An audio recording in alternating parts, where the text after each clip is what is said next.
जय नेपाल। म प्रहरी हुँ, म मान्छे होइन। मैले संविधानको धारा र सरकारको नीति अनुसार काम गर्नुपर्छ। मेरो व्यक्तिगत विचार राख्ने मलाई कुनै अधिकार छैन, किनकि म प्रहरी हुँ, म मान्छे होइन। मैले सधैँ दुईधारी तलवारको बिचमा रहेर आफ्नो ड्युटी गर्नुपर्ने हुन्छ। एउटा जनताको मनोभावना सहितको जीवधनको सुरक्षा र अर्को संविधानको धारा र सरकारी सत्ताको राजनीति अनुसार, किनकि म प्रहरी हुँ, म मान्छे होइन। मैले माथिबाट पाएको आदेशको पालना गर्नु मेरो पहिलो कर्तव्य हो। त्यसलाई सही छ या गलत छ भन्ने छुट्याउने मेरो कुनै अधिकार छैन, किनकि म प्रहरी हुँ, म मान्छे होइन। म देश र जनताको सुरक्षार्थ खटिनु मेरो जिम्मेवारी हो। बिना स्वार्थ सेवा गरे पनि म माथि अनेकौं आरोप र गाली गलौज सहित ढुङ्गा मुढा प्रहार गरिन्छ, तर पनि म चुपचाप आफ्नो ड्युटी निभाउँछु, किनकि म प्रहरी हुँ, म मान्छे होइन। मेरो आवश्यकता सर्वसाधारणदेखि देश हाँक्ने नेतासम्मलाई जन्मिएदेखि मृत्युसम्म हरेक सानो ठुलो काममा पर्दछ, तर पनि म र मेरो वर्दीलाई कसैले मन पराउँदैन, किनकि म प्रहरी हुँ, म मान्छे होइन। म हरेक विपत्ति, बाढी, पहिरो, भूकम्प, आगोलागी र प्राकृतिक प्रकोपहरूमा जनताको सुरक्षार्थ ढाल बनेर 24 घण्टा खट्छु। मलाई उपहारमा भ्रष्टाचारी, घुसखोरी, सरकारी गुन्डा उपनाम दिँदै ढुङ्गा मुढा र तिरस्कार प्रदान गरिन्छ, किनकि म प्रहरी हुँ, म मान्छे होइन।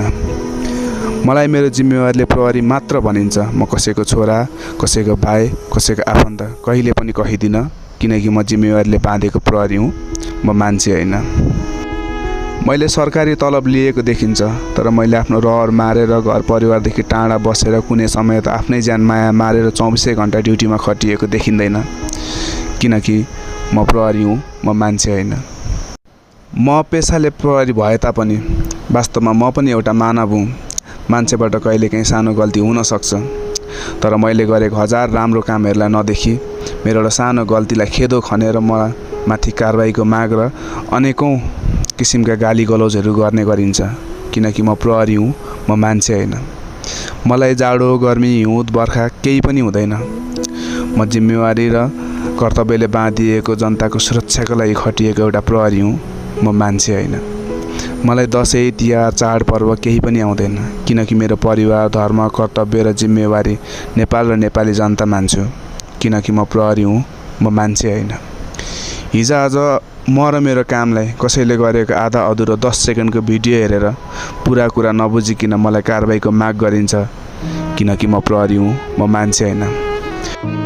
मैले लिएको तलब जनताको करबाट जम्मा भएको ढुकुटीबाट लिएको भए तापनि मैले पनि कर तिरेको हुन्छु र जो कोहीले आफ्नो काम गरे बापत पारिश्रमिक लिने गर्छ, त्यसै अनुसार मैले आफ्नो जिम्मेवारी पुरा गरेर तलब लिएको हुन्छु। यो सबैले बुझेको छ, तर पनि बुझ बचाएर मलाई गाली गलौज गरिन्छ र जनताको करबाट तलब लिएर जनताले नै दुःख दिएको भन्ने आरोप लगाइन्छ, किनकि म प्रहरी हुँ, म मान्छे होइन। म माथि मेरो बिना गल्ती गाली गलौज, ढुङ्गा मुढा र तिरस्कार र भेदभाव गरे तापनि मलाई अन्याय भयो भनेर मैले न्याय माग्ने कुनै निकाय छैन, किनकि म प्रहरी हुँ, म मान्छे होइन।